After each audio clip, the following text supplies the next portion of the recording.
설교론 강의 34번째 설교 오용구절 신약 8번째입니다. 하나님이 세상을 이처럼 사랑하시니 감격만인가? 요한복음 3장 16절 잘 아시는 내용이죠. 하나님이 세상을 이처럼 사랑하사 독생자를 주셨으니 이는 그를 믿는 자마다 멸망하지 않고 영생을 얻게 하려 하심이라. 원문을 직역해 보면, 왜냐하면 이렇게 하나님께서 세상을 사랑하셨기 때문이다. 그래서 그분은 독생하신 아들을 주셨습니다. 이는 그분 안으로 그분을 믿고 있는 자 모두가 자신을 위해 멸망치 않고 도리어 영원한 생명을 가지고 있게 하기 위하여, 이렇게 되어 있습니다. 이 본문 구절은 아주 유명한 구절로 하나님께서 우리를 이처럼 사랑해 주셨다고 감격의 눈물을 흘리는 그런 구절이고, 어릴 때 감상적으로 항상 노래를 불렀던 구절이기도 합니다. 하나님께서 독생자를 보내실 만큼 세상을 사랑하셨다고 감동의 은혜만을 생각합니다. 과연 그럴까요?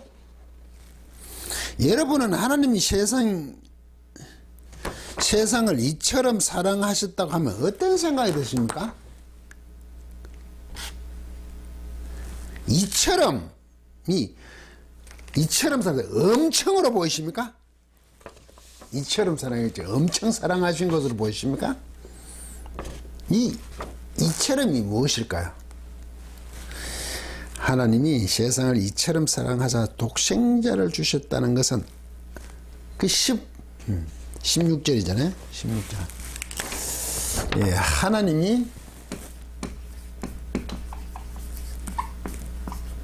세상을 이처럼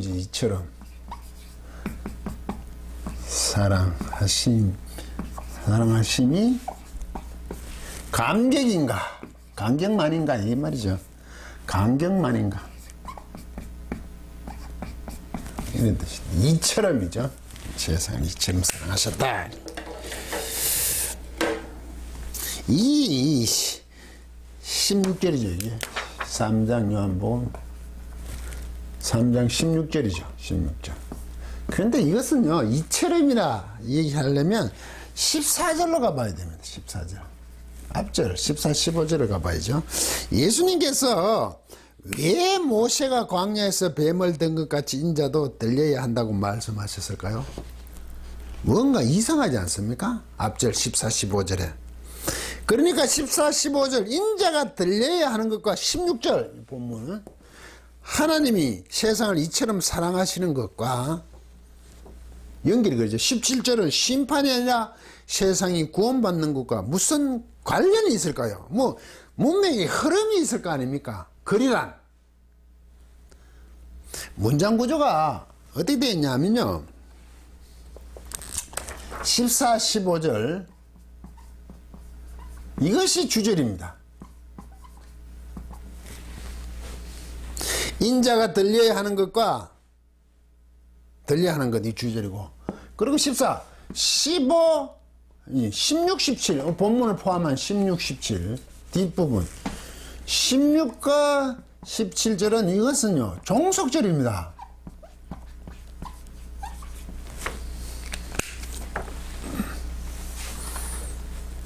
왜 종속절이냐? 16절에 16절 시절 이 시작이 이래 되어 있단 말이죠. 후토스 까르 이래 되어 있습니다. 이렇게 시작합니다. 이게 까르가 왜냐하면 이게 16절이 시작이 이랬습니다. 16절 17절에 시작이 후토스 까르도, 왜냐하면 이처럼입니다. 인자야, 모세가 광야에서 들린 것이 인자가 들려야 하리라. 14, 15절 다음에 그 다음에 16절 17절로 연결되는데 16절 처음 시작이 후토스 까르, 왜냐하면 이처럼 사랑하시다. 오늘 본문 3절 하나님 이처럼 세상을 사랑하신 거예요. 그러면 14, 15절이 주절이고 16, 17은 종속절이다. 그런데 우리는 이 종속절을 주절로 자꾸 생각하는 겁니다. 왜? 하나님 세상을 이처럼 사랑, 여기만 붙들려 있다고요. 이게 주제라고 생각을 한단 말이죠. 16, 17 이래서 까르 16 후토스 까르. 왜냐하면 하나님이 세상을 이처럼 사랑하사 독생자를 주셨으니 이는 그를 믿는 자마다 멸망하지 않고 영생을 얻게 하려 함이라. 그리고 17 가면 또 까르. 왜냐하면 이것도 까르. 왜냐하면 이것도 까르. 또 16절에 왜냐하면 독생자를 주신 16절에 또 왜냐하면 하나님이 그 아들을 세상에 보내신 것은 세상을 심판하라 하시면요 그런 말미암아 세상이 구원을 받게 하는 거예요. 세상을 보내셨다. 구원받게 하게 보내셨다. 세상을 보내셨다. 17절은 구원받기 위해 보냈다. 까르. 전부 종속절이잖아요. 이처럼 이것은요 이렇게란 뜻입니다. 이렇게 이런 방식으로 왜냐하면 이렇게 이런 방식으로 이처럼 사랑하지 이런 방식으로 사랑했습니다. 이런 방식이 뭐죠? 무슨 14, 15절에 있잖아요. 이게 16절, 17절에 있는 내용입니까? 이처럼 사랑하사가? 이처럼 사랑하사 하나님 세상을 이처럼 16절에? 요한복음 3장 16절에? 이처럼이 16절에는 17절에 들어있는 내용이냐고요? 아니죠. 그 앞절에 이처럼 14, 15절이 있단 말이죠. 그러면 14, 15절에 있는 것이 14절 모세가 광야에서 뱀을 든 것 같이 인자도 들려야 하리니 15절 이는 저를 믿는 자마다 영생을 얻게 하려 하심이라. 모세가 광야에 뱀을 들었죠. 물려 죽었을 때 노뱀을 들었죠. 그걸 보면 산다고. 인자도 그렇게 인자 사람의 아들은 인자도 그렇게 들려야 한다. 그래서 16절 후토스 까르. 왜냐하면 17절 까르 이래 됐죠. 16, 17절은 14, 15절의 종속절이란 말입니다.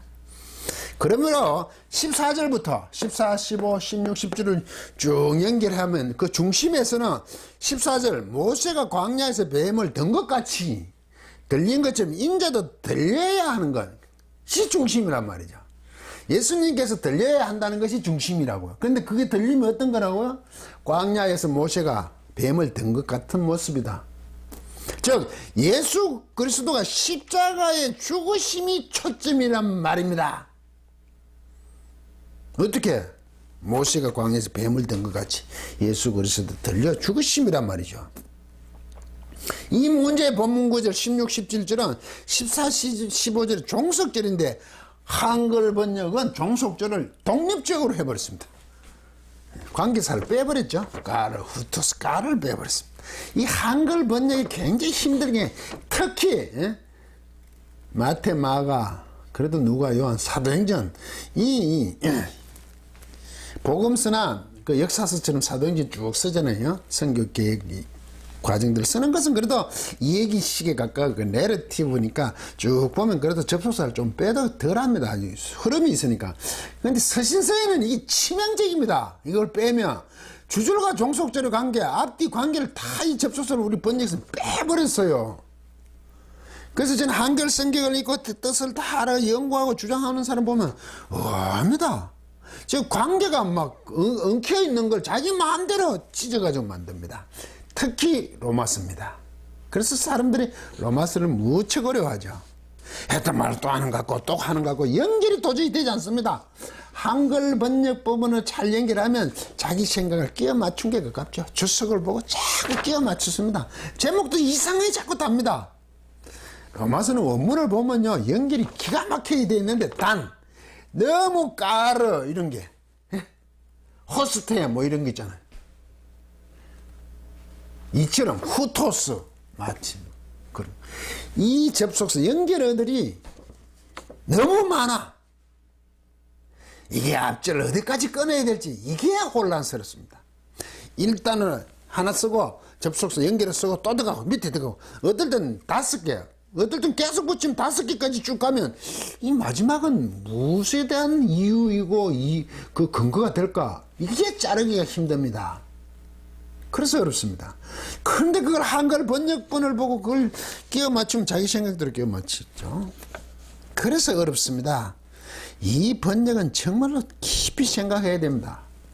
성도님들이야 이거 어떻게 다 하겠습니까? 설교하는 목사님, 특히 성도들과 직접 대면하는 사람 목사님들이니까 이 부분을 접속사들을 잘 잘라서 설교를 하시든지 성경 공부를 해야 되는데 굉장히 무방비 상태에 놓여 있죠. 그럼 이게 신학에서 바로 잡아줘야 되는데 이 신학이 또 문제가 심각하죠. 몰라! 너무 심하게 얘기합니까? 알면 그렇게 가만히 있으면 안 되죠. 심한 얘기 할까요? 왜 원전을 안 봅니까? 주장들만 모아서 맨날 뭐라고 그래. 원전이 그렇습니까? 물론 그런 주장들도 있겠죠. 그런 논문들만 인정받는답니다. 누구의 색인을 받아, 누구 주장을 받아서 근거를 달아야 논문을 인정해 준대요. 물론 그게 영 엉터리가 아니다. 누구 주장도 이런 주장들이 있어서 백데이터를 삼는 것은 좋습니다만 성경은 성경이 증거해야 되는 거 아닙니까? 정언은 성경 아닙니까? 이런 얘기하면 혼자 주장한다고 자꾸 얘기하는데 너무 답답해서 하는 얘기입니다. 오늘 본문도 마찬가지라고요. 종속절이라고요. 그런데 왜 이거 16절 하나님이 세상을 이처럼 사랑하사가 독립절이 되어버렸냐고요. 설령 16절이 너무 가슴에 와다 좋으면 이처럼 세상을 사는데 이 이처럼은 정말이 아니고 정말로 세상을 살아하신다고 하니까 이처럼은 모세가 광야에서 뱀을 든 것 같이 인자도 들려야 하리라. 이처럼은 십자가로 봐야 됩니다. 하나님이 세상을 십자가처럼 사랑하셨다. 십자가같이 사랑하셨다. 문제가 굉장히 심각해지죠? 예. 그런데 이 부분을 쏙 빼고 열을 올리면 어떻게 됩니까? 하나님이 세상을 너무 사랑했대. 하셨대. 여러분들 모두 사랑합니다. 교회에 오셔. 물론 좀 겉면에서는 합당하지만 본문과 굉장히 다릅니다. 와보니까 아니네. 이러면 어떡합니까? 그 뭐 거룩한 거짓말입니까? 거룩한 사기예요? 예. 성경이 말씀하시고자 하는 문맥의 흐름을 놓친 것입니다. 요점 정리가 아니고 허점 정리입니다. 너무 심합니까? 하나님의 말씀을 편집하면 안 됩니다. 심하면 우리는 이것을 이단이라고 한답니다. 질문하겠습니다. 왜 예수 그리스도께서 십자가에 죽으셔야 합니까? 강의, 이 설교를 하는데 굉장히 조직신학적인 내용이네요. 네. 범죄한 인간들이 죽어야 마땅한 건 아닙니까? 그런데 왜 예수 그리스도께 죄 없으신 예수 그리스도께서 죽으셔야 합니까? 그러면 하나님의 공의에 문제가 있는 거 아닙니까? 죄가 없으신 독생자 예수 그리스도 죽으면 문제가 있잖아요. 공의는 그런 게 아니잖아요. 옳고 그름을 분명히 하는 거죠. 인간들이 범죄했기 때문에 죽는 것은 옳은 것입니다. 범죄한 인간들이니까. 그런데 사망에 해당하여 죽이시면 하나님의 인간 또한 인간 창조는 실패가 또 되죠. 인간의 죄를 지기 때문에 죽이면 마땅하죠. 공의가. 그런데 죽이고 전멸시켜버리면 죽였다는 것은 인간들을 없애버렸다는 건데. 그러면 하나님 창조가 뭐 잘못된 게 이래 돼버린단 말이죠. 아울러 죄 없으신 예수 그리스도를 십자가에 죽이심도 문제가 있죠. 왜? 죄가 없으신데 죽였으니까. 이게 하나님의 공의에 대한 딜레마입니다. 우리가 이해를 하기 힘듭니다. 이게. 그러면 십자가를 어떻게 이해할 것인가? 십자가는 인간의 범죄함을 인하여 예수 그리스도께서 대신 죽으신 것입니다. 멸망하지 않고 영생을 주는 대속이라 그러죠. 값을 지불하고 하는 거예요. 싸는 거죠. 돈 주고. 심하게 얘기하면 노예를 사듯이 그 피 십자가에 대신 죽으심을 우리 사는 거죠. 사도 바울은 이렇게 표현합니다. 로마서 3장 25절에 26절. 이 예수를 하나님이 그의 피로 인하여 믿음으로 말미암는 화목제물로 세우셨으니, 화목의 제물로 세우셨으니 이는 하나님께서 길이 참으시는 중에 전에 지은 죄를 간과하심으로 눈 감아 주심으로 자기의 어려우심을 나타내려 26, 곧 이때 자기의 어려우심을 나타내사 자기도 어려우시며 또한 예수 믿는 자를 어렵다 하려 하심이니라. 참 어려운 얘기죠. 이 화목제물로 죽으시는 예수 그리스도의 피, 화목제물, 그걸 통해서 하나님 당신도 어려우시고 구원받는 그거를 말로 믿는 자들도 어렵게 하시는 하는 공의의 양면의 충족성이라고 사도 바울은 설명을 한단 말이죠. 예, 화목제물로 세우셨다.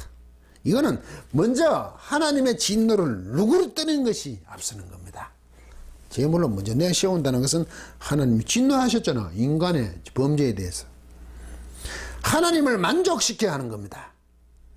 그 다음 하나님과 관계가 회복되는 것입니다. 그런데 우리는 관계 회복은 예수 그리스도의 십자가로 모든 죄를 사함받았다는 감격으로 갑니다. 하나님께서 우리를 다 용서하셔서 얼마나 놀라운 은혜인가 눈물을 흘리죠. 즉 하나님의 자녀가 되는 은혜를 강조하여 도취되는 경향이 있습니다. 그런데 범죄에서 하나님의 진노하심에 대한 부분 전혀 우리는 생각하지 않아요. 그 화목제물로 내 세우시면 하나님이 진노하심을, 하나님의 진노를 진노를 누그러뜨린다는 표현입니까? 그렇게 일단 그것이 먼저라고요. 하나님 만족시켜요. 하나님 중심적으로 보지 않고 자꾸 우리 감격적인 은혜에 우리 쪽으로 자꾸 십자가를 이해한단 말이죠. 그래서 세우셨다. 화목제물로. 이때 이게 중간태를 씁니다. 프로티세미를 쓰는데 중간태인데요. 앞에 이 풀 앞에 티세미 두다 하거든요. 앞에 뒀다. 이때 이걸 형태는 이렇게 썼죠.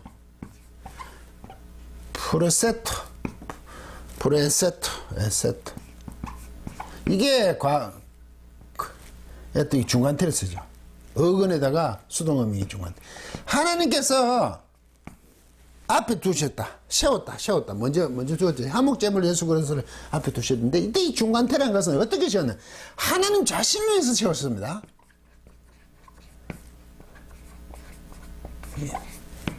십자가 예수 그리스도를 죽으시면 우리를 위해서 자꾸 이 표현을 그렇게 하죠. 그분을 우리가 하지만 1차적으로 하나님 당신 자신을 위해서 세운 겁니다. 그래야 하나님 진노, 하나님 자신도 공의가 해결이 돼야 되는 부분입니다. 그 결과 자신을 위해서 먼저 앞에 내놓는 거죠. 세우시죠. 그걸 하나님 자신의 어려우심을 증명하기 위한 것이고, 그 얘기가 오래 참으시 중에 전에 지은 죄를 강과 곧 너그럽게 봐주시면 예수 그리스도 그 이후 결과로 믿는 자들을 어렵게 하기 위한 것이란 말이죠. 순서를 잘 생각해야죠. 예수 그리스도가 십자가에 죽으시면 하나님 자신도 어려우신 거죠. 당신을 위해서 먼저 내세운 겁니다. 하나님 진노가 1차적인 문제죠. 하나님 먼저 즐거우셔야 돼요. 하나님의 공이 해결돼야 되죠. 우리는 그게 관심. 하나님은 어쨌든 나 관계없어. 그냥 우리한테 은혜를 베푸시는 것이 감사다. 이것만 자꾸 강조를 한단 말이야. 그보다 먼저 하나님이 진노를 자신을 위해 내놓으심을 위한 그 진노의 누그러뜨림이 앞서는 겁니다. 하나님 자신도 어려우시고 예수 믿는 자를 어렵게 하시는 등 하나님 자신의 어려우심의 증명. 그러므로 십자가는 하나님의 공의에 대한 딜레마를 해결하는 것이죠. 그 하나님 공의를 충족하잖아요. 하나님도 어려우시고 우리도 어렵게 하는 거예요. 예수 그리스도께서 십자가 지심이 그렇게 쉬웠을까요? 우리는 또 예수 그리스도의 십자가 지심을 굉장히 당연한 것처럼 생각하는데 쉬웠을까요? 성만찬 하신 후 겟세마네 동산에서 기도가 쉽게 보이십니까? 마태복음 26장의 37절 39절 보시죠. 26장 베드로와 세베대의 두 아들 데려가실 때 고민하고 슬퍼해서 굉장히 마음이라 그럴까 굉장히 고민하고 슬퍼하사라보다 굉장히 움직이셨다는 표현입니다. 이에 말씀하시되 격동되는 거죠. 안정적이지 못하다 이런 뜻입니다. 고민하고 슬퍼하사 그러니까 예수님께서 뭐가 자꾸 도취되어서 슬퍼하셨나 그래 생각하는데 마음이 굉장히 격정적으로 움직이는 거죠. 내 마음 매우 고민하여 죽게 되었으니 너희는 여기 머물러 나와 함께 깨어있으라 하시고 깨어있자. 조금 나가서 얼굴을 땅에 대시고 엎드려 기도하여 이르시되 내 아버지여 만일 할만하시거든 이 잔을 내게서 지나가게 하옵소서. 아니다 이거죠 지금. 그러나 나의 원대로 하옵시고 아버지 원대로 하옵소서 하시죠. 정말 지금 이걸 십자가에 그어볼까요? 이건 제가 다른 강의에도 올렸습니다. 엘리엘리 람마 사박다니에서 올렸습니다. 나름대로 풀어보자고 원문적으로 아람어지만 이게 십자가를 거부하는 표현일까요? 거부하는 것 같으면 내 원대로 마시고 아버지 원대로 하옵소서라고 하면 안 되죠. 거부는 아니잖아요. 지금 절묘한 건데 제가 거기 올리기를 지금은 때가 아니다. 사역을 왜 멈추게 하십니까? 어떻게 이들을 두고 갑니까? 그렇게 풀어내놨습니다. 그래도 그게 십자가에 죽으시면 정말 인간적으로 어렵고 고통스러운 거잖아요. 나를 버리셨습니까? 원망했을까? 예. 그래서 갈라디아서는 이 십자가를 이렇게 얘기합니다. 2장 20절에 내가 그리스도와 함께 십자가에 못 박혔나니 그런즉 이제는 내가 산 것이 아니요 오직 내 안에 그리스도께 사신 것이라. 이제 내가 육체 가운데 사는 것은 나를 사랑하사 나를 위해 자기 자신을 버리신 하나님의 아들을 믿는 믿음 안에서 사는 것이라. 이 십자가, 쉽지 않은 십자가, 이 십자가에 내가 거기야 못을 박아 놔버렸다. 함께 해버렸단 말이죠. 예수 그리스도의 십자가 지심 쉽지 않으셨듯이 그 영생을 얻게 믿는 자를 어렵게 하신 그 속에 들은 어렵게 하신 것으로 말미암아 성도됨이 얼마나 어렵냐 이 말입니다.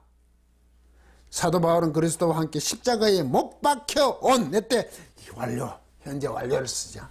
지금까지 십자가의 성도들이 십자가에 못 박혀 온 십자가에 못 박혀 성도를 할 때 이때 쉰이거든요. 쉰 이게 한계는 원문에 일어났네. 쉰. 네.